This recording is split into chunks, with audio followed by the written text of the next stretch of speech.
malaki yung cup mo. Pareho na ba yan? Pareho silang yan. Parang mas malaki. Yan, buti You mo. must be Dave. Yes, sir. I can tell you had scorpions crawling all over you. Baby scorpions? Tapos naman siya, creamy latte. Likod-likod. Okay ba yan, Lon, ha? Paano namin na-compose? Well, syempre, out yun sa out from the abundance siguro ng aming mga puso. So, like for example, yung tayong dalawa na carrier single nung album na ito, from that revelation na kahit anong mangyari, si Jesus, hindi niya tayo iiwan. So, something like that. So, sa simula, sa gitna, at maging sa dulo, tayong dalawa, or kaming dalawa pa rin ni Jesus na magkasama, hindi pa rin niya tayo iiwan, or hindi pa rin niya ako iiwanan. Tapos yung labis naman, composition ni Loie yun. From the title na Labis, kasi siya, talagang out dun sa abundance, sa talagang punong-puno talaga ng papuri, kasi hindi mo maiwasan na na mag-express yung worship, yung praise na yon, because you know that there are a lot of reasons, or even not just 10,000 reasons to praise Jesus or purihin siya, a lot of things.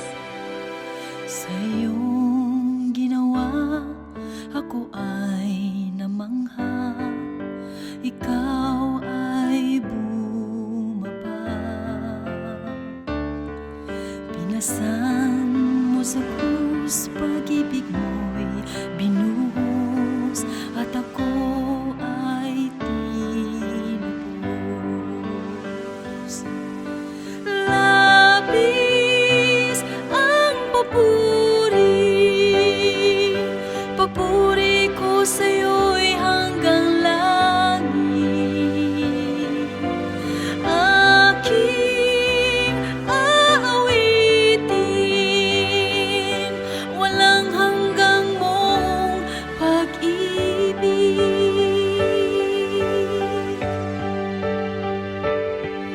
Alaala mo ay laging namamasdan, buhay mong alay. Kasalanan ay hinugas ang lubos, at sa krus mo ay tinapos.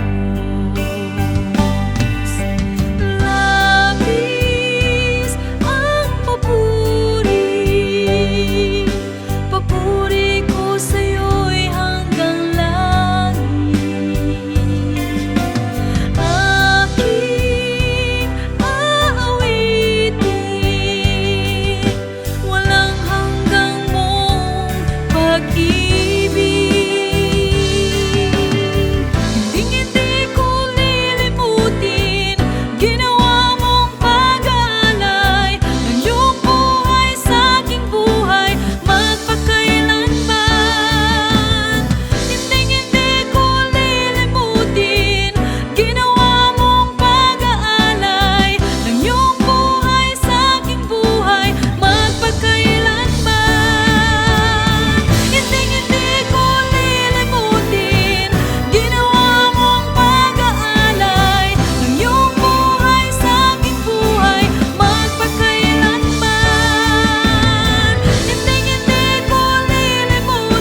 ay namangha, ikaw